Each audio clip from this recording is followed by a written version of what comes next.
Hills KBR park వద్ద చలో ఢిల్లీకి మద్దతుగా రైతులు ఆందోళన నిర్వహించారు. అన్నం పెట్టే రైతుకు అన్నం దొరకడం లేదని, రైతు ఆత్మహత్యలు పెరిగాయని, బ్యాంకులు రైతులకు రుణాలు ఇవ్వడం లేదని ఆవేదన వ్యక్తం చేశారు. నేడు ఢిల్లీలో పార్లమెంట్ ముట్టడికి బయలుదేరారు.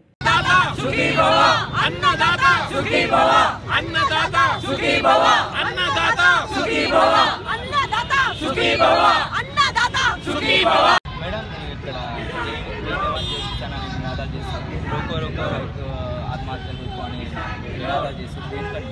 ఈరోజు ఇవాళ రేపు 1,00,000 మంది రైతులు దేశవ్యాప్తంగా ఢిల్లీకి వెళ్ళారండి. అక్కడ మనము 2 డిమాండ్స్ పెడుతున్నాము అన్ని పొలిటికల్ పార్టీస్ ముందు, మన ప్రభుత్వం ముందు. ఒకటి ఏంటి అంటే, పండించిన పంటకు మీరు సరైన ధర ఇవ్వండి. మనకు 7,000 రూపాయలు క్వింటల్ పండించడానికి మనకు పప్పు దినుసులు అవుతుంటే మీరు 5,050 రూపాయలు ఇస్తే రైతు ఎలా బతుకుతాడు? సో ఏ పంట పండించినా కానీ సబ్సిడీ అడుగుతలేము, దానికి పెట్టుబడి ఎంత అవుతుందో చూడండి. ఒక మనిషికి బతకనికి ఏం కావాలి అని చూడండి, దానికి తగిన ధర ఇవ్వండి అని ఒకటి అడుగుతాం. చట్టపరంగా అడుగుతున్నాం. ఏ గవర్నమెంట్ వస్తే, ఏ పార్టీ వస్తే వాళ్ళు ఇష్టం వచ్చినట్టు చేసినట్టు కాకుండా చట్టం తీసుకురండి, రెమ్యూనరేటివ్ ప్రైసెస్ అది అడుగుతున్నాం. రెండోది ఏం అడుగుతున్నామంటే, రైతులు బయట నుంచి అప్పులు తెచ్చుకొని, ఇక్కడ నుంచి అక్కడి నుంచి అప్పులు తెచ్చుకొని పెద్ద పెద్ద ఇంట్రెస్ట్లు కట్టుకొని చనిపోతూ ఉన్నారు, ఆత్మహత్యలు చేసుకుంటున్నారు. అయితే రైతుకి క్రెడిట్ దొరకాలి. రైతుకు పెట్టుబడి ఏదైతే ఉందో అది గవర్నమెంట్ తరఫున, గవర్నమెంట్ బ్యాంక్స్ నుంచి ఇవ్వాలి. రైతు అంటే ఎవరు? ఉట్టి పురుషులే కాదు, మహిళా రైతులు. మన దేశంలో 70% పని, 170% పని మహిళా రైతులు చేస్తారు, కౌలు రైతులు చేస్తారు. మీరు కౌలు రైతులు గుర్తించకపోతే నడవదు. సో మనం ఏమంటున్నామంటే, చట్టపరంగా ప్రతి ఒక్క రైతుకి గవర్నమెంట్ బ్యాంక్ నుంచి వసతులు దొరకాలి, అప్పు దొరకాలి. అప్పు కడతాము, అప్పు కట్టము, ముంచుతాము అని అంటలేము. మాఫీ ఉన్నప్పుడు మాఫీ చేయండి, ఎందుకంటే ప్రైవేట్గా తెచ్చుకుంటే వాళ్ళు ఎలా బతుకుతారు?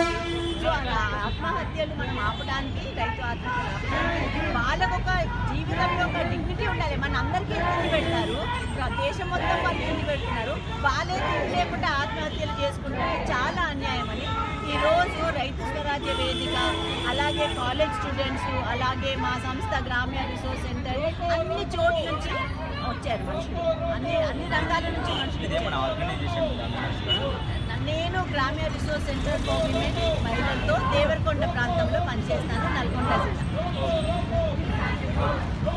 మునుగోడు నియోజకవర్గ మహాకూటమి కాంగ్రెస్ అభ్యర్థి కోమటిరెడ్డి రాజగోపాల్ రెడ్డి గెలుపు కోసం రాజగోపాల్ రెడ్డి సతీమణి శ్రీమతి కోమటిరెడ్డి లక్ష్మి ఇంటింటి ప్రచారం నిర్వహించారు. ఇందులో భాగంగా చండూరు గ్రామంలోని మార్కండేశ్వర దేవాలయంలో పూజలు నిర్వహించారు. కొత్తపేట్ విఎం హోం వద్ద నిరుద్యోగులు ఆందోళన చేశారు. రన్నింగ్ ప్రాక్టీస్ చేయడానికి వీలుగా ఉన్న విఎం హోం మూసివేశారు. దీనికి నిరసనగా 2,000 మంది విద్యార్థులు నిరసనలో భాగంగా రోడ్పైనే ఎక్సర్సైజులు చేశారు.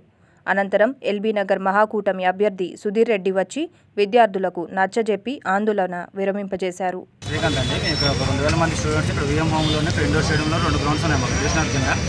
2 గ్రౌండ్లలో ప్రాక్టీస్ చేసుకోవడం జరుగుతుంది ఎస్ఐ అండ్ పీసీ ఈవెంట్స్ కోసం. మాకు ఒక 10 డేస్లో, అంటే ఈ మంత్ డిసెంబర్ 17 నుంచి మాకు ఈవెంట్స్ ఉన్నాయి. సో మాకు ఇంకా గ్రౌండ్ లేదు. లోపలికి వెళ్తే ఎలక్షన్ కమిషన్ వాళ్ళు మొత్తం హ్యాండ్ ఓవర్ చేసుకున్నారు. గ్రౌండ్ లేదని చెప్పి ఏం చేయాలో అర్థం కాక మేము ఇప్పుడు ఈరోజు ఇక్కడ మాట్లాడడం జరిగింది. ఈ సార్ వాళ్ళు, ఎంత ఎస్ఐ గారు, సిఏ గారు అందరూ వచ్చారు. మేము వాళ్ళకి చెప్పుకోవడం జరిగింది. ఫస్ట్ ఎవరు చెప్పుకో అర్థం కాలేదు, ఎవరు చెప్పాలో తెలియక మేము ఇట్లా వచ్చి ఇలా చేస్తుంటే సార్ వాళ్ళు వచ్చారు, వాళ్ళకి చెప్పుకోవడం జరిగింది. 15 డేస్లో మాకు ఈవెంట్స్ ఉన్నాయి. ఇప్పటి వరకు గ్రౌండ్ ప్రాక్టీస్ లేదు. 3 డేస్ నుంచి మాకు ఏ గ్రౌండ్కి ఎలవల్ జరగట్లేదు. సో దానికోసం ఇక్కడ ధర్నా చేయడం జరిగింది. ఈరోజు 100% న్యాయం చేస్తామని చెప్పి సిఏ గారు చెప్పడం జరిగింది, రంగస్వామి గారు. దాని ప్రకారం తప్పకుండా న్యాయం చేసి మమ్మల్ని గ్రౌండ్లోకి ఎలో చేస్తారని చెప్పి కోరుకుంటున్నాం. దారులు ఉన్నాయి, ఆ 2 వైపుల దారులు కూడా మమ్మల్ని ఎలో చేయవలసిందిగా కోరుతున్నాం. అలాగే ఇక్కడ ఒకవైపు ఏమంటే, అలాగే ఇక్కడ గోడ కట్టేశారు, మాకు లేడీస్కి కానీ ఇబ్బంది అవుతుంది. ఆ గోడ పగలగొట్టి మాకు దారి ఇవ్వాల్సిందిగా కోరుతున్నాం. అలాగే మేము ఎక్కడి నుంచో 8 జిల్లాల నుంచి వచ్చి ఇక్కడ మేము ప్రిపేర్ అవుతున్నాము. ఇక్కడ మా నాన్న కష్టపడి ఈరోజు మమ్మల్ని చదివిస్తున్నారు. కూలీ డాలీ చేసి చదివిస్తున్నాం. మేము ఇక్కడికి వచ్చి ప్రాక్టీస్ చేద్దామంటే ఈరోజు నిరుద్యోగులు ఈ విధంగా మమ్మల్ని నిరీక్షిస్తున్నారు. వీటినన్నింటినీ ఖండించి విద్యార్థులందరినీ, మా విద్యార్థులందరినీ మా యొక్క భవిష్యత్తు ఆలోచించి మమ్మల్ని విఎం హోమ్లో మరియు స్టేడియంలో ఎలో చేసి మమ్మల్ని ప్రాక్టీస్ చేయవలసిందిగా కోరుచున్నాను సిఏ గారు. వచ్చేసి దిల్షునార్కి వచ్చేసి 1.5 year నుంచి ఇప్పుడు వచ్చి ప్రిపేర్ అవుతున్నా ఎస్ఐకి అనేసి. అయితే ఇక్కడ ఈవెంట్స్ మాకు ఇప్పుడు 15 daysలో ఈవెంట్స్ ఉన్నాయి December 17 నుంచి. అయితే మేము విక్టోరియా హోమ్కి వచ్చేసి డైలీ ప్రాక్టీస్ చేస్తుండే. ఆ 3 days నుంచి మాకు అది రానియడం లేదు. అయితే మెయిన్ గేట్ అనేసి ఒకటి బ్యాక్ సైడ్ నుంచి 2 గేట్లు ఉంటాయి. అయితే మెయిన్ గేట్ నుంచి మాకు అలో చేసేసి మెయిన్ గేట్ నుంచి బంద్ చేసేసి బ్యాక్ సైడ్ గేట్ నుంచి మాకు పంపించాలనేసి మేము కోరుకుంటున్నాం. ఇంకేంటంటే 31 జిల్లాల నుంచి స్టూడెంట్ వచ్చేసి ఇక్కడ హైదరాబాద్లో దిల్షునార్లో వేలు ఫీజు కట్టేసి హాస్టల్లో ఉండేసి ఎగ్జామ్కి ప్రిపేర్ అవుతున్నారు. ఇంతకుముందు ఎన్ని ఎగ్జామ్స్ రాసినా కానీ మాకు రిజల్ట్ అనేది రాలే. అయినా ఇప్పుడు ముందర నుండి ఎస్ఐ కానిస్టేబుల్ భారీ రిక్రూట్మెంట్ అనేసి దీనికి ఎందుకు ఇచ్చిపెడదామనేసి ప్రిపేర్ అవుతున్నాము. అయితే మాకు పోలీసు వాళ్ళు కూడా సహకరించకుండా రోడ్డు పైన నిలబడి మా స్వేచ్ఛ కోసం మేము ధర్నా చేస్తుంటే మా ప్రాబ్లం మేము చెప్పుకుంటుంటే వాళ్ళు మాకు నెట్టేస్తున్నారు, కొట్టడానికి వస్తున్నారు. అయితే ఇది మాకు కొంచెం ఇబ్బందిగా ఉంది. గ్రౌండ్కి వెళ్ళడానికి కానీ ఊర్లో కూడా వెళ్ళేసి చేసుకోలేము. ఇక్కడ ఆల్రెడీ ఇన్స్టిట్యూట్లో మళ్ళీ కోచింగ్ తీసుకుంటారు వేలు కట్టేసి. మాకు అందుకనేసి ఇది సహకరించి కొంచెము ఈ పార్టీ సభలు పెట్టుకోవడానికైతే పర్మిషన్ ఇస్తున్నారు. వాళ్ళకు వితిన్ 2 days రోడ్ షో పెట్టుకోవడానికి కూడా పర్మిషన్ ఇస్తున్నారు. రోడ్ల పైన రోడ్ షో రాజకీయ నాయకులు ఏ పొలిటికల్ లీడర్ తీసుకున్నా కానీ వితిన్ ముందు ఒక రోజు ముందు తీసుకున్నా కానీ వాళ్ళకనే పర్మిషన్ ఇస్తున్నారు. మాకనేది ఈరోజు మేము స్వేచ్ఛగా వచ్చేసి ధర్నా చేసుకొని మా ప్రాబ్లం మేము చెప్పుకోవడానికి వచ్చి ఉంటే మాకు నెట్టేస్తున్నారు. పర్మిషన్ కూడా లేదు, మీకు ఎవరు పంపించారు, ఇక్కడ ఎందుకు వచ్చారు అనేసి దొబ్బేస్తున్నారు. మాకు పోలీసు వాళ్ళు రానియట్లేదు. మా స్వేచ్ఛ అనేది మా ప్రాబ్లమ్స్ అని చెప్పుకోవడానికి కూడా ఛాయిస్ ఇవ్వకుండా మాకు రోడ్ పైన స్వేచ్ఛగా నిరసన తెలుపుతుండే కూడా మాకు దొబ్బేస్తున్నారు. అందుకనేసి మాకు కావాల్సిన ఒక్కటే గ్రౌండ్ రిక్వెస్ట్ చేస్తున్నాము. మా గ్రౌండ్ మాకు కావాలి, అందరం రిక్వెస్ట్ చేసి చెప్తున్నాము. Thank you. అద్భుత కల్పన చేస్తున్నారు, అది తప్పు. వాళ్ళు ఇప్పుడు 10 రోజులు ఫిజికల్ యాక్టివిటీ వాళ్ళు ఆపేస్తే వాళ్ళకి స్ట్రెంత్ అని కాదు వాళ్ళ బాడీ. అదొక్కటి ఆలోచించాలి. వాళ్ళ ఈవెంట్స్ అంతా వాళ్ళు ఎగ్జామ్స్ అంతా క్లియర్ చేసుకొని వచ్చారు. ఆ పిల్లల భవిష్యత్తు ఎలక్షన్స్ పెట్టేదే పిల్లల భవిష్యత్తు కోసము. ఆ పిల్లల భవిష్యత్తు ఖరాబ్ చేయడానికి మనం ఇప్పుడు ఆపేసి ఇబ్బంది అవుతుంది. కాబట్టి మరొక్కసారి కలెక్టర్ గారికి కోరుతున్నాము, వాళ్ళ పర్మిషన్ ఆపకండి. గ్రౌండ్కి వేరే రూట్ ఉందా అంటే 2 డోర్లు ఉన్నాయి. 2 డోర్లు ఏదైనా ఒక డోర్ మీరు ఆపేసుకోండి, బార్గెటింగ్ చేసుకొని అక్కడ ఆపేసుకోండి. కానీ అన్నెసరీ పిల్లల భవిష్యత్తును ఆడుకోవద్దు. ఎందుకంటే వేల మంది పిల్లలు రోడ్డు వైపు నుంచి మార్గం ఉంది అటు పోవడానికి. గ్రౌండ్ 2 మార్గాలు ఉన్నాయి. ఒకటి సరూనగర్ పోయే మార్గం ఉంది, ఒకటి మెయిన్ రోడ్ నుంచి మార్గం ఉంది. ఆ మార్గాలను ఏదైనా ఒక్క మార్గం ఓపెన్ చేసి బార్గెటింగ్ చేసుకుంటే ఆ ఇబ్బంది జరగదు కదా. ఏదైనా కొంచెం టెక్నికల్గా ఆలోచించి చేయాలి తప్ప పిల్లల్ని చేసుకొని ఏమంటే గవర్నమెంట్ కావాలని చేస్తుంది. ఇట్లా గవర్నమెంట్ కావాలని చేస్తే అంటే ఇప్పుడు నేను మోర్ పొలిటికల్ మాట్లాడదలుచుకోలేదు. ఎందుకంటే బాగుండదు ఇట్లా పిల్లల భవిష్యత్తు, ఇది పొలిటికల్ యాంగిల్ వద్దు మాకు. కానీ వాళ్ళ భవిష్యత్తు ఇంపార్టెంట్, అదొకటి నా అభిప్రాయం. ఏ ఇబ్బంది లేకుండా వాళ్ళకి కొంచెం సరి చూసుకుంటే, వాళ్ళ పర్మిషన్ ఇస్తే వాళ్ళు కూడా ఏదో వాళ్ళ జీవితాలు సెట్ చేసుకోని. కానీ కదా ఎలక్షన్ పెట్టేది ఎవరి కోసం? పిల్లల కోసమే. ఇక పిల్లల కోసం ఎలక్షన్స్ పెట్టుకుంటే పిల్లల్ని ఆపుతాం, పిల్లల భవిష్యత్తు మాకు ఇంపార్టెంట్ కాదనే ధోరణిలో ఉండొద్దు. కాబట్టి కొంచెం ఆలోచించి డెసిషన్ తీసుకుంటే బాగుంటుంది. ముషీరాబాద్లో Telangana Congress party organizing secretary దడిగా సందీప్ రాజ్ సమక్షంలో సీతాఫల్ మండికి చెందిన వివిధ పార్టీల కార్యకర్తలు కాంగ్రెస్ పార్టీలో చేరారు.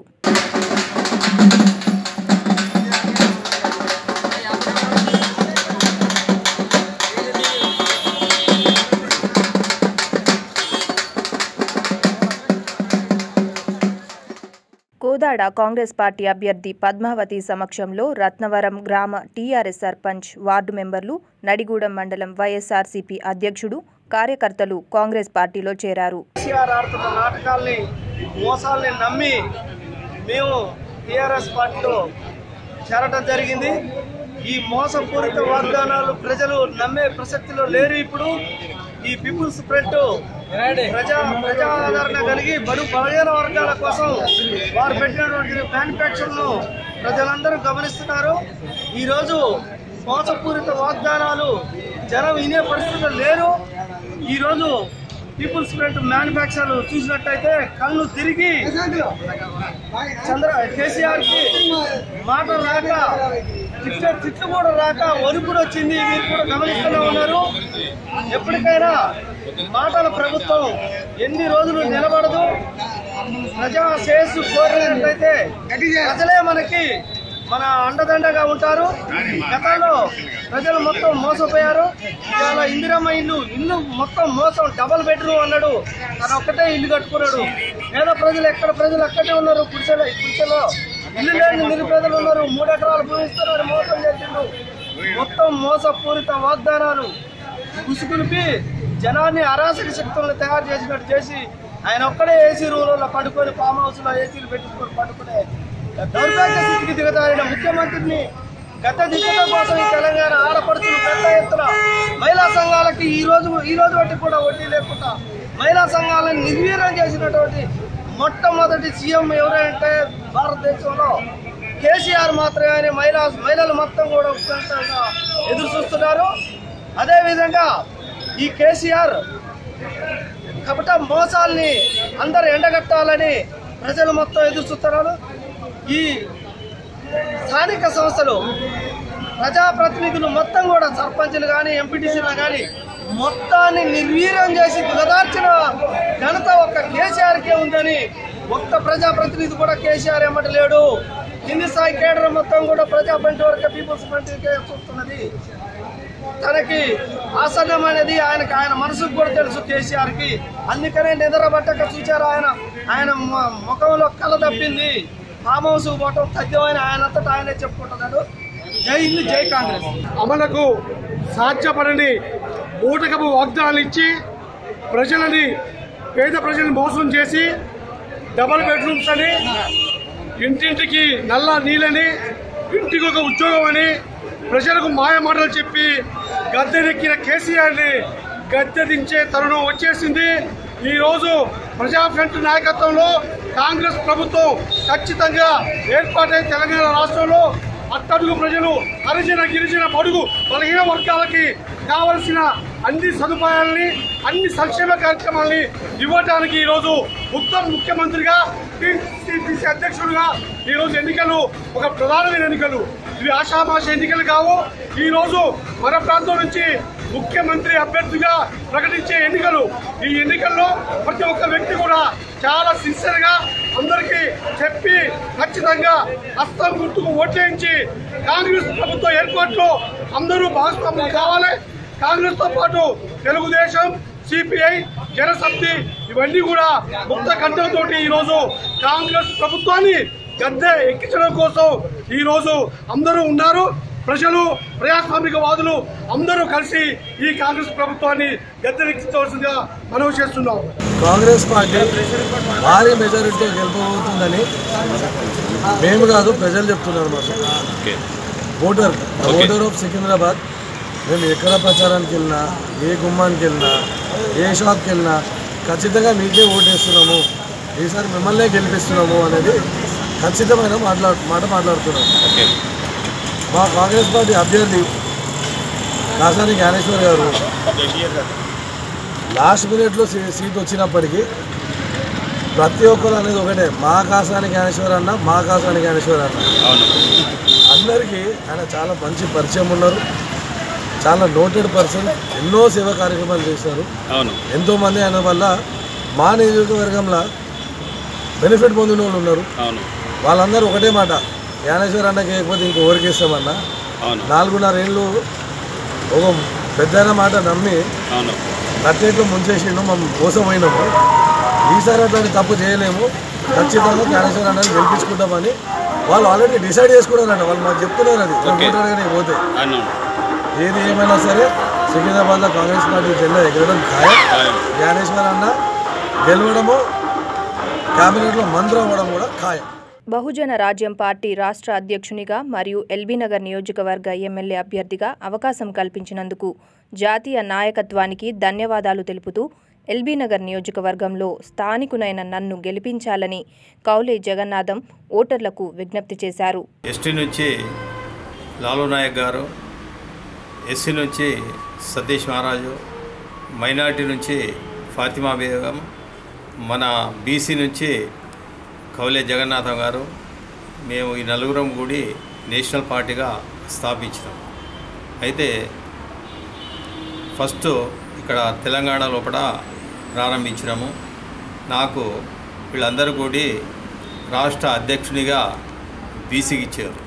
ఎందుకంటే 50% జనాభా ఉంది కాబట్టి బీసీ స్టేట్ ప్రెసిడెంట్గా ఉండాలని నాకు నిర్ణయించారు. అందుకే నా మీద నమ్మకంతోటి ఈ అధ్యక్ష పదవి ఇచ్చినందుకు కూడా వారికి నా యొక్క ధన్యవాదాలు. ఇప్పుడు ప్రస్తుతము తెలంగాణ ప్రెసిడెంట్గా నన్ను చేసినందుకు వారికి కూడా నా యొక్క ధన్యవాదాలు. అలాగే తెలంగాణ రాష్ట్రానికి నేను అధ్యక్షుడైనందుకు ఆ బాధ్యత భుజస్కంధాల మీద పెట్టారు. అందుకే ఏప్రిల్ లోపల ఇది పార్టీ స్థాపించినాము. పోయిన నెల 26 తారీఖున నేషనల్ పార్టీగా రిజిస్ట్రేషన్ కూడా అయింది. మొన్న 6 తారీఖున మనకు స్టెటోస్కోప్ గుర్తు అధికారికంగా ఇచ్చినారు. అందుకే ఈసారి మా బహుజన పార్టీ నుంచి 18 మంది ఎమ్మెల్యేలు బరిలో ఉన్నారు. అలాగే నేను ఎల్బీ నగర్ నుంచి ఎమ్మెల్యేగా బరిలో ఉన్నా. ఎందుకంటే ఇక్కడ ఒక అధ్యక్షుడిగా ఉన్నందుకు నాకు ఎల్బీ నగర్ నుంచి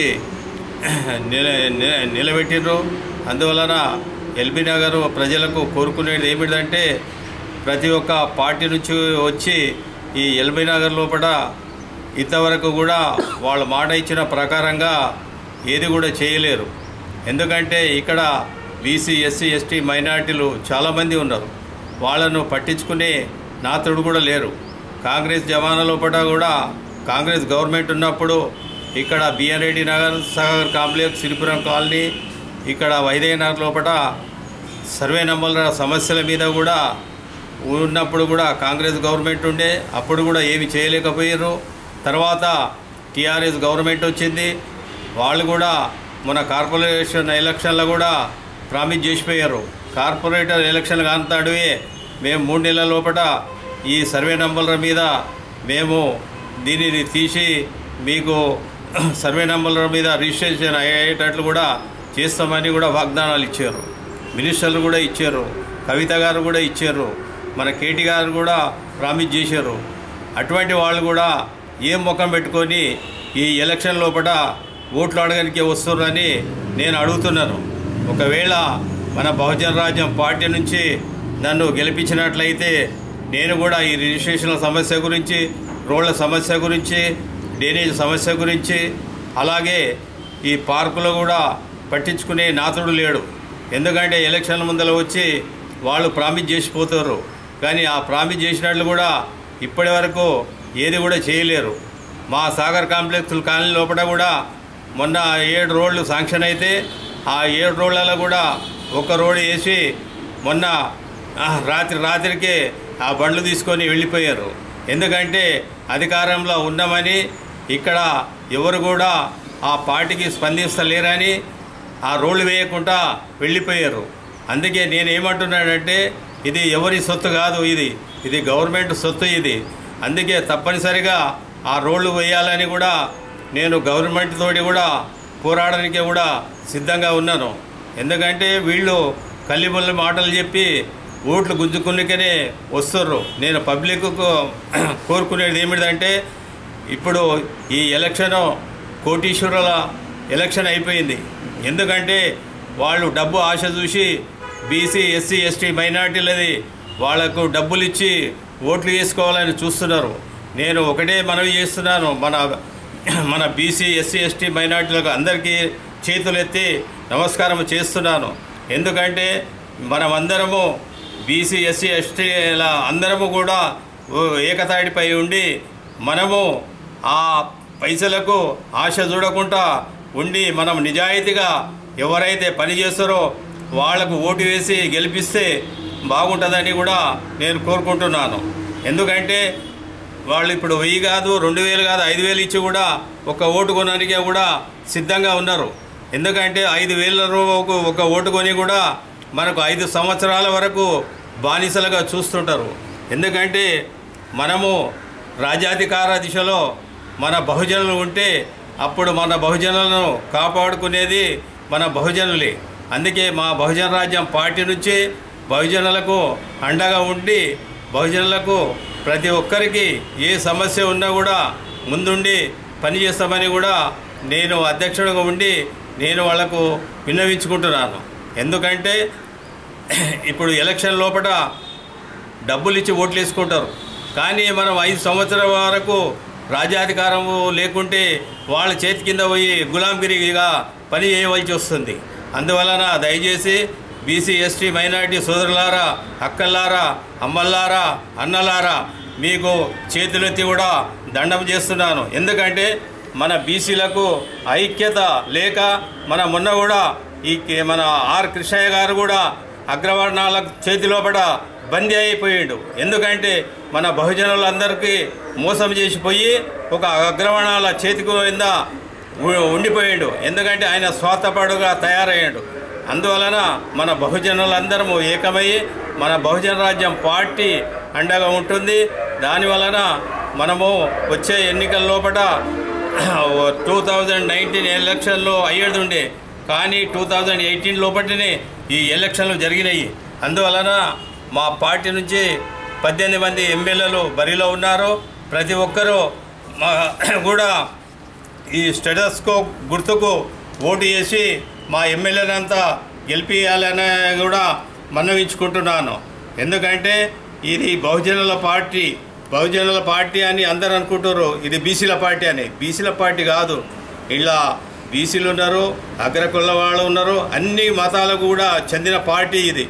అయితే 50% జనాభా ఉంది కాబట్టి ఈ బహుజన రాజ్యం పార్టీ లోపల అధికారంలోకి వస్తే సీఎం ఒక 2.5 సంవత్సరాలుగా బీసీ ఉంటాడు. ఆ 2.5 సంవత్సరాల లోపల ఈ ఎస్సీ ఎస్టీ మైనార్టీ ఈ ముగ్గురికి కూడా సీఎం అయ్యే ఇది ఉంది. ఎందుకంటే మేము బయలాజ్గా అట్లా తయారు చేసినాము.